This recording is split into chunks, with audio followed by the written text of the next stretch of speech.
So let's talk about the 13th century poet Rumi and his ideas on love. But here's the thing. To really get his philosophy, you first have to understand his incredible story.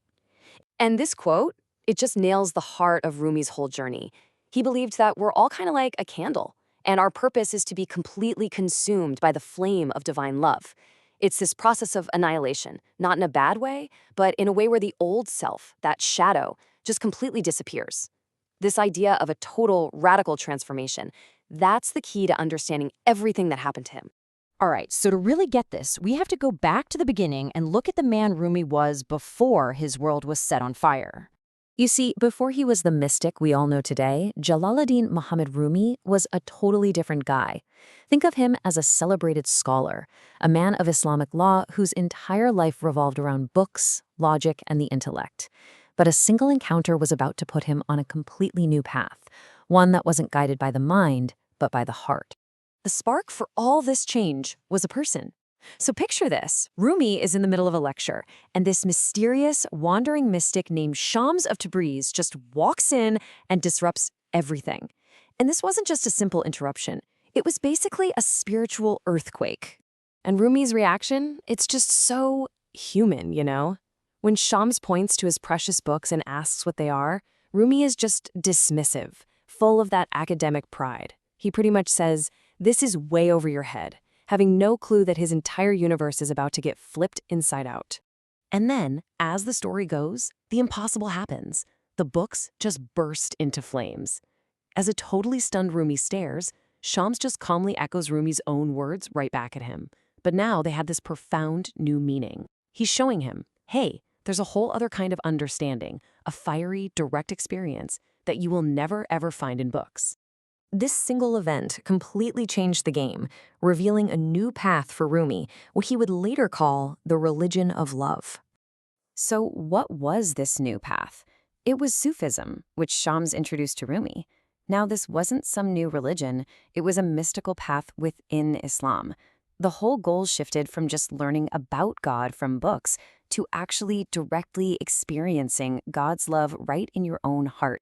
And you can hear this total 180-degree turn in his own words. He's basically saying his entire old life, the one filled with books and intellectual debates, had completely missed the point. He finally understood that the real path, the lover's path, wasn't in a library. It was in the heart. But just as Rumi was finding this incredible new way of life, it was all about to be shattered by the pain of loss. Yeah, not everyone was a fan of this new mystical Rumi. His old colleagues, the religious establishment, they really didn't like his Sufi practices. And in this hostile atmosphere, Shams just suddenly vanished. It's widely believed he was murdered by people who hated his influence over Rumi. Man, you can just feel the heartbreak in these words, can't you? The light that had illuminated his entire world was just gone. This wasn't just losing a friend. For Rumi, it was like the sun that his entire universe revolved around had been extinguished. But here's the incredible part. Out of that darkness, that immense pain, that's when Rumi the poet was truly born. He transformed his grief into one of the greatest collections of mystical poetry the world has ever seen. At first, Rumi kind of saw his poetry as just a reflection of his lost master's wisdom. He was the moon and Shams was the sun.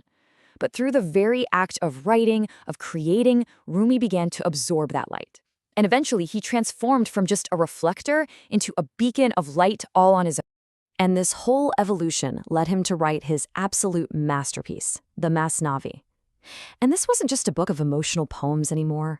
No, this was a complex, multi-layered guide, packed with stories and parables, all designed to help other people find that path to divine love for themselves.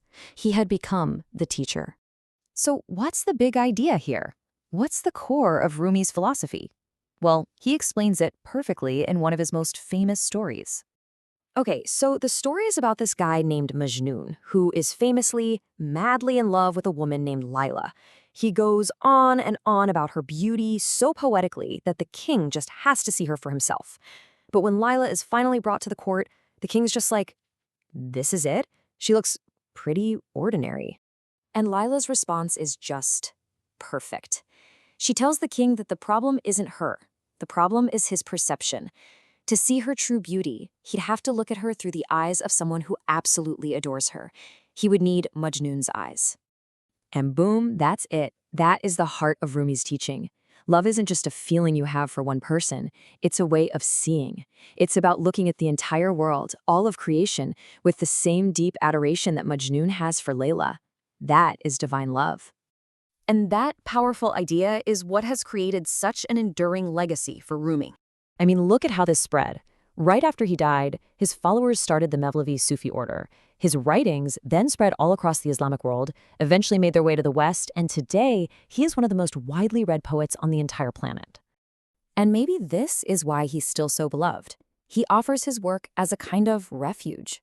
This quote isn't just a pretty line of poetry, it's a direct invitation. For centuries, people who have felt lost or heartbroken have found real strength in his words, seeing them as an invincible fortress for the soul.